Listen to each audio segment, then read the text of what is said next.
High court सख्त, चुनाव हो तय वक्त, बदली डेडलाइन, नई तारीख तय, पहले निकाय फिर पंचायत चुनाव।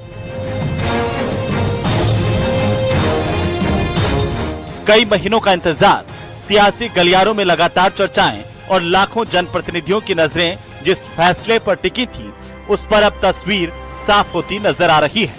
प्रदेश में पंचायत और निकाय चुनाव को लेकर हाईकोर्ट में राज्य सरकार ने चुनावी प्रक्रिया की पूरी टाइमलाइन पेश कर दी है। 5 अगस्त को ओबीसी आयोग की पूरी रिपोर्ट आ जाएगी। उसके बाद शीघ्र ही चुनाव की डेट डिक्लेयर हो जाएंगे और राजस्थान में जो चुनाव को लेके एक वातावरण बना था, उस वातावरण को मुझे लगता है कि लोग उस वातावरण से बाहर निकलेंगे। जो लोग कई तरह के आरोप लगा रहे थे, सरकार ने साफ कर दिया कि प्रदेश में पहले निकाय चुनाव होंगे और उसके बाद पंचायत चुनाव करवाए जाएंगे। 17 अगस्त को निकाय चुनाव और 23 सितंबर को पंचायत चुनाव की घोषणा का भरोसा दिया गया है। 15 नवंबर तक नगरीय निकाय चुनाव और पंचायत राज चुनाव संपादित करवा लेंगे, जिस पर कोर्ट के द्वारा संतुष्टि जाहिर की गई कि आपसे स्पेसिफिक टाइम और डेट मांगा था, शेड्यूल मांगा गया था, वो आप प्रोवाइड कराएं, जिस पर इलेक्शन कमीशन की तरफ से 2 नगरीय निकाय का और पंचायत राज का 2 अलग अलग शेड्यूल दिए गए, जिसमें नगरीय निकाय के लिए उन्होंने कहा है कि हम 17 अगस्त को उसकी चुनाव की घोषणा कर देंगे और 20 सितंबर तक को नगरीय निकाय के चुनाव 2 फेजेज में हम संपादित करवा लेंगे। साथ ही पंचायत राज चुनाव के लिए उनके द्वारा कहा गया कि चूंकि 14,000 पंचायतें हैं, इसमें थोड़ा समय लगेगा, इसलिए उनके द्वारा उसकी जो तिथि है चुनाव की घोषणा की 23 सितंबर निर्धारित की गई है और अधिसूचना की तिथि 28 सितंबर निर्धारित की गई और 15 नवंबर को उनके द्वारा आश्वस्त किया गया 15 नवंबर तक हम पंचायत राज के पूरे प्रदेश के चुनाव संपादित करवा लेंगे। यानी अब चुनावी घड़ी चल चुकी है, लेकिन चुनाव की राह में सबसे बड़ा सवाल ओबीसी आरक्षण का था। सरकार ने अदालत को बताया कि ओबीसी आयोग 5 अगस्त तक अपनी अंतिम रिपोर्ट सौंप देगा, जबकि 15 अगस्त तक आरक्षण की लॉटरी और बाकी सभी प्रक्रियाएं पूरी कर ली जाएंगी। मतलब आरक्षण को लेकर मतदान तक का पूरा खाका अदालत के सामने है। 17 अगस्त को चुनाव की घोषणा का भरोसा, 23 सितंबर को पंचायत चुनाव की घोषणा, ओबीसी आयोग 5 अगस्त तक देगा रिपोर्ट, 15 अगस्त तक निकाली जाएगी आरक्षण की लॉटरी, 15 नवंबर से पहले पूरा होगा चुनाव। 31 जुलाई की पुरानी डेडलाइन अब पीछे छूट चुकी है, लेकिन हाईकोर्ट की निगरानी में सरकार ने चुनाव की नई समय सीमा तय कर दी है। ओबीसी आयोग के बारे में पहले ही सुप्रीम कोर्ट के फैसले हैं, सुप्रीम कोर्ट रूल आउट कर चुका है उसको कि आपके पास रिपोर्ट आ जाती है वेल एंड गुड, नहीं तो पहले के स्टेटस पे आप चुनाव कराइए, इलेक्शन वैक्यूम नहीं रहेगा। और माननीय राजस्थान हाईकोर्ट के चीफ जस्टिस एसपी शर्मा साहब ने भी जो 22 मई को फैसला दिया था, उसमें 2 मध्य प्रदेश और महाराष्ट्र के फैसलों को कोट करते हुए उन्होंने कहा था कि अगर रिपोर्ट आ जाती है well and good, otherwise go ahead.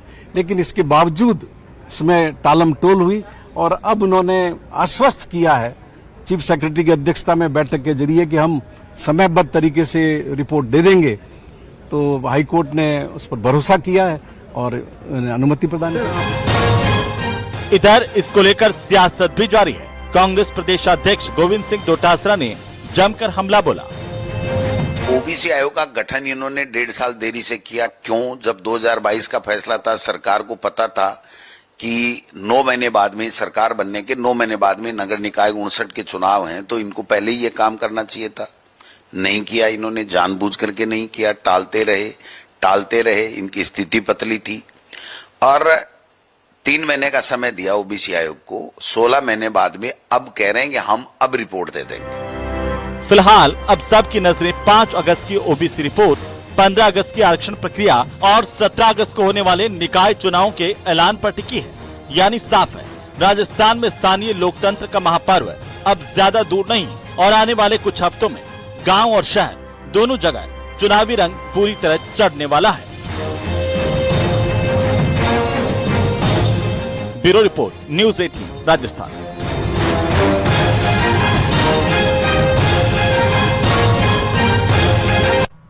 Didwana में बुलडोजर सिर्फ दीवारें नहीं गिरा रहा था, बल्कि अपराधियों को एक संदेश भी दे रहा था। हिस्ट्री स्ट्रीटर के घर पर हुई कार्रवाई के दरमियान विरोध भी हुआ, महिलाएं भी सामने आई, लेकिन प्रशासन ने पूरे अवैध निर्माण को ध्वस्त कर दिया। रिपोर्ट देखिए।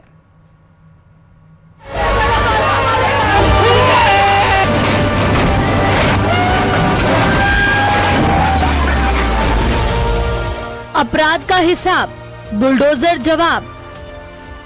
विरोध हुआ जोरदार, कार्रवाई बरकरार।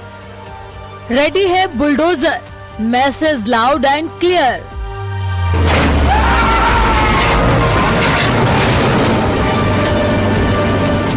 ये तस्वीर सिर्फ बुलडोजर चलाने की नहीं है, ये उस संदेश की है जो अपराध की दुनिया तक पहुंचने की कोशिश की जा रही है। एक तरफ हिस्ट्री शीटर के घर पर गरजता बुलडोजर, दूसरी तरफ रोते बिलखते परिजन। कोई कार्रवाई रोकने की कोशिश करता दिखा तो कोई पुलिस से उलझता नजर आया, लेकिन भारी पुलिस जाब्ते के बीच बुलडोजर चलता रहा और देखते ही देखते अवैध निर्माण मलबे में बदल गया। अब सवाल ये है कि बुलडोजर सीधे इसी मकान तक क्यों पहुंचा? इसकी वजह हाल ही में हुई महिलाओं से लूट की 2 वारदातें बनी। पुलिस ने हिस्ट्री शीटर दिनेश स्वामी को गिरफ्तार किया तो उसकी संपत्तियों की भी जांच शुरू हुई। जांच में रेलवे स्टेशन के पास बने इस मकान में 19 गज सरकारी जमीन पर अतिक्रमण मिला। नोटिस दिया गया, लेकिन तय समय में कब्जा नहीं हटा और फिर प्रशासन ने बुलडोजर एक्शन शुरू कर दिया। मास कोई भी हो, उसको किसी भी सूरत में नहीं बख्शा जाएगा और अगर उसकी कैटेगरी हार्डकोर की है या हिस्ट्री सीटर की है तो उसके खिलाफ निश्चित रूप से कठोर कार्रवाई हर स्तर पर ली जाएगी। बुलडोजर जैसे जैसे आगे बढ़ा वैसे वैसे विरोध भी तेज हो गया। दिनेश स्वामी के पिता ने मकान को अपना बताते हुए कार्रवाई पर सवाल उठाए। मां और बहन भी बुलडोजर के सामने आ गई। महिलाएं रोती बिलखती रहीं। कार्रवाई रोकने की कोशिश हुई, पुलिस को उन्हें हटाना पड़ा, लेकिन विरोध के बीच भी कार्रवाई बिना रुके जारी रही और पूरा अवैध निर्माण ध्वस्त कर दिया गया। प्रशासन की इस कार्रवाई के पीछे सिर्फ अतिक्रमण हटाना ही मकसद नहीं था। पुलिस का कहना है कि दिनेश स्वामी डीडवाना थाना क्षेत्र का हिस्ट्री शीटर है, जिसके खिलाफ 25 से ज्यादा आपराधिक मामले दर्ज हैं। ये संदेश मिलेगा कि जो इनके घर वाले जो बेल लगाने के लिए पैसे खर्च करते हैं और इनका सपोर्ट करते हैं वो अब डरेंगे और यहाँ लोकल लोग जो अपराध करने में मोटिवेट हो रहे हैं वो डिमोटिवेट होंगे कि भाई अपन जो संपत्ति आखिर कहीं नहीं पैसा वो जुटाएगा तो वहाँ लगाएंगे तो सरकार ध्वस्त करेगी। यानी संदेश बिल्कुल साफ है, अपराध करोगे तो सिर्फ जेल ही नहीं बल्कि अवैध कमाई से खड़ी की गई संपत्तियां भी कानून के निशाने पर होंगी। डीडवाना में बुलडोजर की ये कार्रवाई इसी सख्त नीति का ट्रेलर है, जहां प्रशासन अपराध और अतिक्रमण दोनों पर एक साथ प्रहार करता नजर आया। न्यूज़ 18 राजस्थान के लिए अशोक भाटी की रिपोर्ट।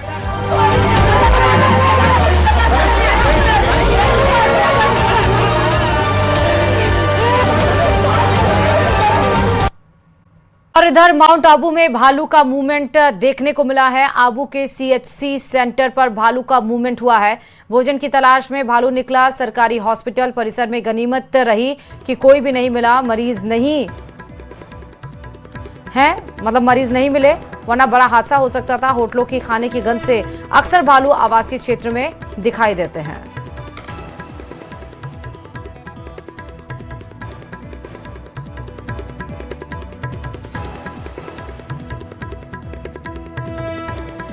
और चलिए मौसम से जुड़ी बड़ी खबर है। राजस्थान में 2 हफ्ते बाद मानसून एक बार फिर से एक्टिव हो गया है। बंगाल की खाड़ी में एक बार फिर से प्रेशर क्रिएट होना शुरू हो चुका है, जिस वजह से मानसून ने अपनी रफ्तार पकड़ ली है और आज भी 33 जिलों में आंधी बारिश का येलो अलर्ट जारी है। मौसम विभाग के अनुसार अगले 3 दिन पूरे प्रदेश में तेज बारिश की संभावना है। राज्य में पिछले 24 घंटे में करौली के टोडाभी में सबसे ज्यादा 32 mm बारिश दर्ज की गई है। वहीं लंबे मानसून ब्रेक के कारण कई जिलों का तापमान अब भी 40 डिग्री के करीब है। बीते 24 घंटे में सबसे गर्म शहर अभी भी श्रीगंगानगर बना रहा।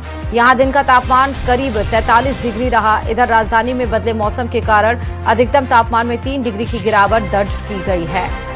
तो 33 जिले ऐसे हैं आज भी जहां पर आपको बता दें कि आंधी बारिश का येलो अलर्ट है। मौसम विभाग के अनुसार अगले 3 दिन पूरे प्रदेश में तेज बारिश की संभावना है। किसान की जो उम्मीदें थी वो फिलहाल बरकरार है, क्योंकि खरीफ की सीजन है और जिसमें पानी की ज्यादा जरूरत है फसलों के लिए। उनकी मेहनत पर पानी न फिरे, इसलिए पानी के इंतजार में थे। हालांकि इस बार मानसून काफी लेट से पहुंचा। राजस्थान की बात करें तो 8 दिन लेट से इस बार अब मानसून पहुंचा है, लेकिन एक बार फिर से मानसून एक्टिव हो गया। 33 जिलों के लिए आंधी बारिश का येलो अलर्ट। लेकिन इस बीच श्रीगंगानगर वासियों को भी भीषण गर्मी का सामना करना पड़ा, क्योंकि 43 डिग्री टेम्परेचर वहां पर अभी भी बरकरार है।